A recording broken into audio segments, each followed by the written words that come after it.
Ignaz Trebitsch-Lincoln was elected to the British Parliament as a Liberal in 1910.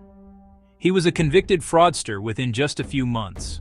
By 1916, he was a convicted German spy working as a press censor in Berlin. By 1931, he was the abbot of a Chinese Buddhist monastery, living under the name Chao Kung. That is not a résumé. That is, honestly, a checklist of every institution he managed to betray. He was born Ignaz Trebitsch to an Orthodox Jewish family.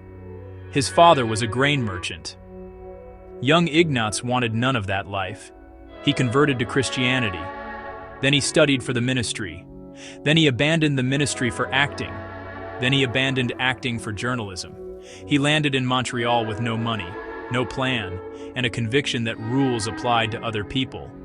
He became a newspaper editor, then a rabbi to a Reform congregation. Then he was asked to leave. No charges, just a firm suggestion. He arrived in England, changed his name to Lincoln for political effect, and married a British woman of modest means. He won a seat as a Liberal MP for Darlington by promising everything to everyone. He delivered nothing to anyone. His business ventures collapsed. He blamed his partners, his constituents, and eventually the British government itself.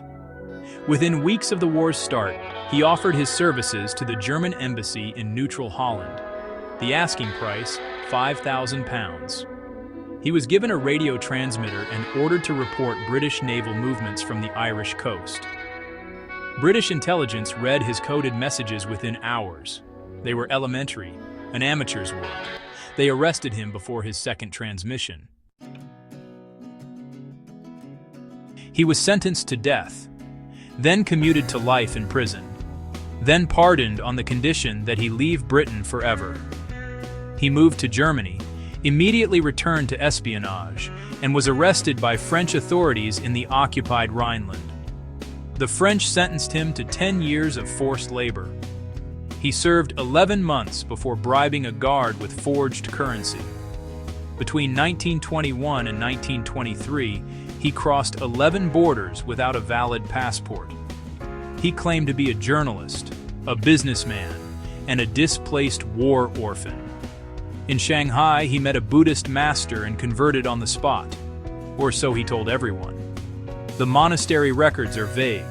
As Chao Kung, he learned classical Chinese, translated sutras, and became the abbot of a small monastery in Hangzhou. By 1940, he was offering his services to the Japanese military as an intelligence asset. They declined. Even the Japanese thought he was too unreliable. The British embassy did not reply. The file note reads, "Subject is a pathological liar, no further action." He died of a heart attack in his monastery cell. He was 64 years old. No one claimed the body. The monastery was later demolished for a highway. His remains were never identified. Trebitsch-Lincoln is still technically banned from the United Kingdom. The 1915 pardon did not restore his citizenship.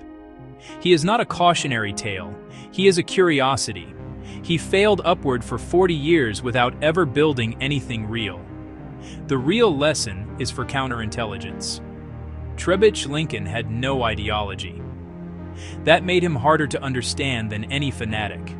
Both British and German intelligence kept files on him long after his death. Neither side ever admitted what they learned. Some men fight for causes, some fight for countries. Ignaz Trebitsch-Lincoln fought for the next open door. He always found one.